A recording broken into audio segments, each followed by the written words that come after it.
मुंबई की रातें अक्सर अपने भीतर कुछ छिपाए रखती है। दिन में जितनी चहल पहल से भरी होती है, रात में उतनी ही रहस्यमयी और सुनसान।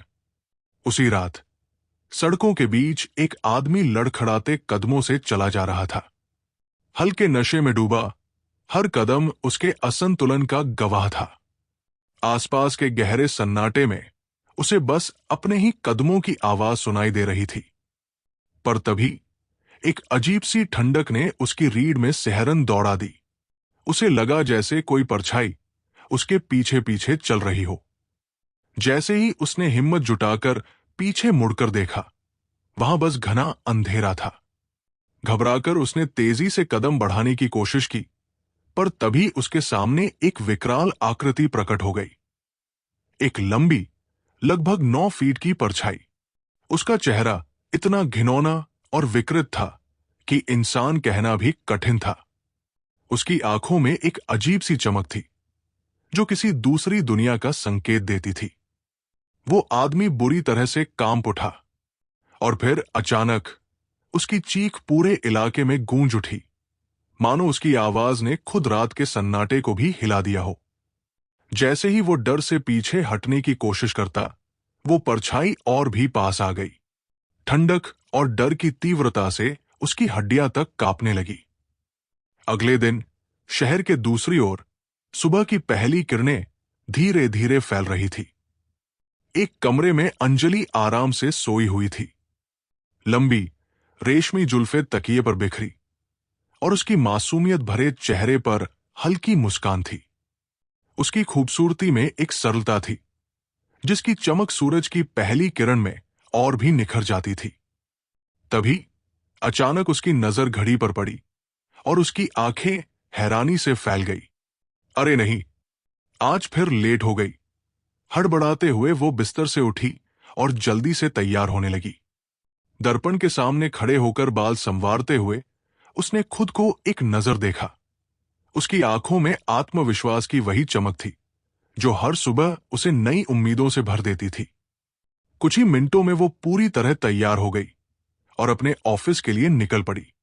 पर आज के दिन की शुरुआत में ही एक अजीब सी बेचैनी उसके दिल में घर कर गई थी, मानो आज कुछ अलग होने वाला हो। अंजलि जल्दी जल्दी में अपनी घड़ी की ओर देखते हुए बस स्टॉप की ओर दौड़ने लगी।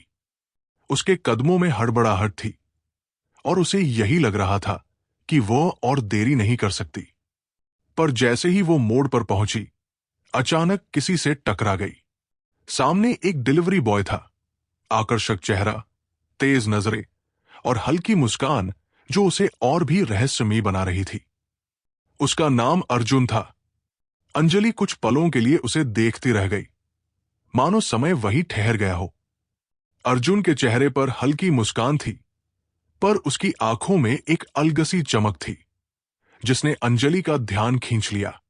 अचानक उसे याद आया कि वो पहले से ही लेट हो चुकी है और बिना कुछ कहे वो मुड़कर जल्दी से बस स्टॉप की ओर भागने लगी। अर्जुन ने अपने गिरे हुए सामान को उठाना शुरू किया। तभी उसने देखा कि अंजलि बिना रुके वहां से जा रही है। उसने आवाज लगाई, अरे रुको, जो सामान तुमने गिरा दिया उसका हर्जाना दिए बिना कहां भाग रही हो? अंजलि ने चलते चलते ही माफी मांगते हुए कहा, सॉरी, पर अभी मैं सच में बहुत लेट हो चुकी हूं। मेरे पास बिल्कुल वक्त नहीं है। कहते हुए वो तेजी से आगे बढ़ गई, बिना मुड़कर दोबारा देखने के। अर्जुन ने अंजलि को दूर भागते हुए देखा और अपने गिरे हुए सामान को उठाते हुए हल्के चिड़चिड़े स्वर में बड़बड़ाया, अगली बार मिली तो तुम्हें मैं छोड़ूंगा नहीं। वही लगभग आधे घंटे बाद अंजलि अपने ऑफिस के बाहर खड़ी थी। उसके सामने एक ऊंची और आधुनिक इमारत थी, जिसके प्रवेश द्वार पर बड़े अक्षरों में लिखा था, मल्होत्रा आर्किटेक्चर डिजाइन कंपनी। ये कंपनी शहर की जानी-मानी आर्किटेक्चर और डिजाइन फर्मों में से एक थी और इसके कांच से चमकते हुए बाहरी हिस्से ने इसे और भी प्रतिष्ठित बना दिया था। इमारत के चारों ओर हरे भरे पौधों से सजा हुआ एक छोटा सा गार्डन था, जो सुबह की ताजगी से भरपूर लग रहा था। बिल्डिंग के सामने के हिस्से में एक सुंदर फाउंटेन लगा हुआ था, जिसमें से पानी की धाराएं संगीतमय तरीके से ऊपर उठ रही थी और उसके चारों ओर सफेद संगमरमर की बेंचें लगी थी, जहां कई लोग बैठकर अपने दिन की शुरुआत कर रहे थे। अंदर घुसते ही एक बड़ी लॉबी थी, जिसमें आधुनिक कला के टुकड़े दीवारों पर सजाए गए थे। रिसेप्शन डेस्क पर एक स्मार्ट यूनिफॉर्म में रिसेप्शनिस्ट बैठी थी, जो नए आने वाले क्लाइंट्स और कर्मचारियों का स्वागत करती थी। लॉबी से ही कई कॉन्फ्रेंस रूम्स और वर्किंग स्पेस की झलक मिल रही थी, जो शीशे की दीवारों से घिरे हुए थे और जिनमें काम करने वाले कर्मचारियों का एक अलग ही समर्पण झलकता था। अंजलि ने गहरी सांस ली, अपने बाल ठीक किए और आत्मविश्वास से भरी मुस्कान के साथ ऑफिस के अंदर प्रवेश किया। अंजलि लिफ्ट से अपने फ्लोर पर पहुंची और जल्दबाजी में अपनी सीट की ओर बढ़ने ही वाली थी कि तभी किसी ने उसका नाम पुकारा। उसने मुड़कर देखा। सामने उसके मैनेजर प्रद्युम्न त्रिपाठी खड़े थे, जिनकी आंखों में नाखुशी की झलक साफ दिखाई दे रही थी। उनका चेहरा गंभीर था और वो अपनी उंगलियों से टेबल पर धीमे धीमे थाप दे रहे थे। अंजलि, मेरे केबिन में आइए, उन्होंने एक शांत पर सख्त आवाज में कहा। अंजलि को अंदाजा हो गया था कि आज देरी होने की वजह से उसे सुनने को मिलेगा। उसने थोड़ा हिचकिचाते हुए उनके केबिन की ओर कदम बढ़ाए। केबिन में पहुंचते ही प्रद्युम्न त्रिपाठी ने दरवाजा बंद किया और उसे सामने वाली कुर्सी पर बैठने का इशारा किया। यह तीसरी बार है इस महीने जब आप लेट आई हैं, उन्होंने बिना किसी भूमिका के कहा। उनके स्वर में नाराजगी साफ थी। यहां हम प्रोफेशनलिज्म की उम्मीद करते हैं और एक आर्किटेक्चर डिजाइन कंपनी में समय की पाबंदी बहुत जरूरी है। आपको पता है ना कितने क्लाइंट्स हमारे हर मिनट के काम का इंतजार करते हैं। अंजलि सिर झुकाए उनकी बात सुनती रही। वो जानती थी कि उसकी गलती थी और वो किसी भी तरह का बहाना नहीं बनाना चाहती थी।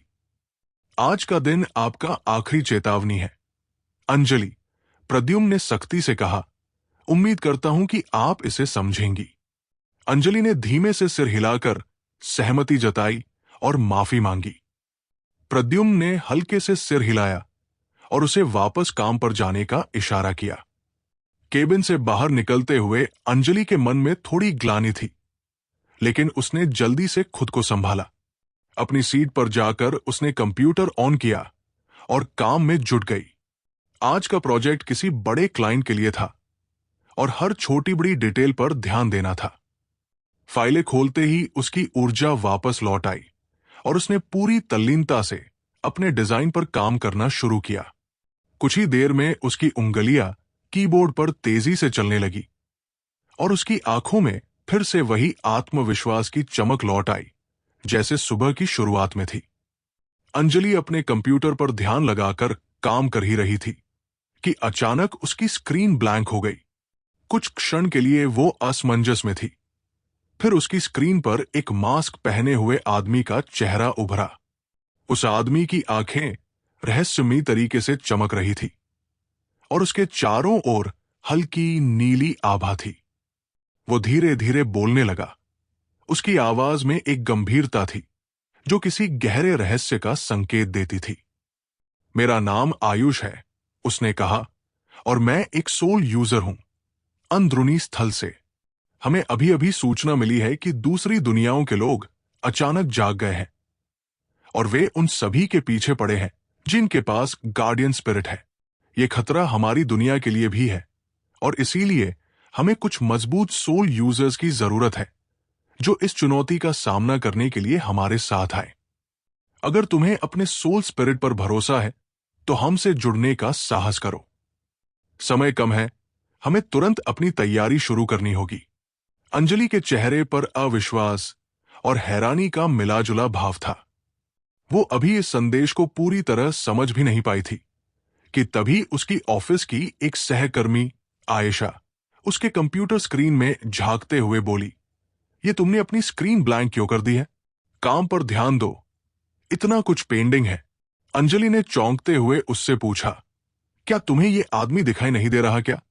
आयशा ने अजीब नजरों से उसे देखा और हंसते हुए बोली, कौन आदमी? तुम्हें कोई सपना तो नहीं आ रहा? उसकी बात सुनकर अंजलि को थोड़ी घबराहट हुई। उसने सोचा कि क्या सिर्फ उसे ही ये दृश्य दिखाई दे रहा है या फिर वाकई में कुछ ऐसा था जो उसकी समझ से परे था।